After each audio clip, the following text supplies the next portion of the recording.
नाज़रीन, PP chairman Balawal Bhutto Zardari चयो आहे त पीपल्स पार्टी यहिया ज़ियाई मुशर्रफ आमरीत जो बि मुक़ाबिलो कयो। असांखे धमकायो पियो वञे त लाइन में अची वञो। असां न पहिरियां दबाव में आया आहियूं न हाणे ईंदासीं। इस्लामाबाद में एहतिसाब अदालत ॿाहिरां मीडिया सां ॻाल्हाईंदे पीपी चेयरमैन बलावल भुट्टो ज़रदारी चयो त जमहूरियत एनएफसी ऐं अरिड़हीं तरमीम ते पंहिंजो मौक़िफ़ तब्दील न कंदासीं। पूरे खानदान खे गिरफ़्तार करणो आहे त करे वठो। हुन जो त जेको कठपुतली वज़ीर आज़म हाउस में वेठो आहे उन्हीअ जी ॾोर कंहिं ॿिए हंधा थी मिले। अपोज़िशन ते दबाव विझी कठपुतली वांगर हलाइण जी कोशिश करे रहिया आहिनि। बलावल भुट्टो ज़रदारी चयो त ही मूं ऐं मुंहिंजे खानदान ख़िलाफ़ नफ़सियाती रांदि खेॾी रहिया आहिनि ऐं पंहिंजे मौक़िफ़ खां पोइ ते नथो हटा त मुंहिंजे खानदानी कारकुननि खे इंतकाम जो निशानो बणायो वञे थो।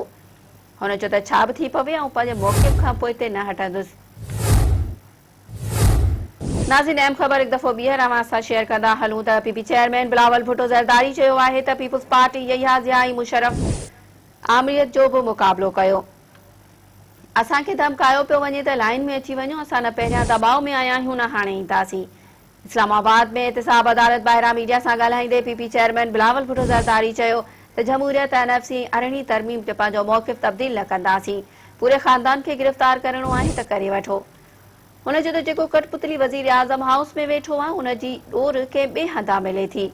अपोज़िशन ते दबाव विझी कठपुतली वांगर हलाइण जी कोशिश करे रहिया आहिनि। बलावल भुट्टो ज़रदारी चयो त ही मूं ऐं मुंहिंजे खानदान ख़िलाफ़ नफ़सियाती रांदि खेॾी रहिया आहिनि ऐं पंहिंजे मौक़िफ़ खां पोइ ते नथो हटा त मुंहिंजे खानदान ऐं कारकुननि खे इंतकाम जो निशानो बणायो वञे थो।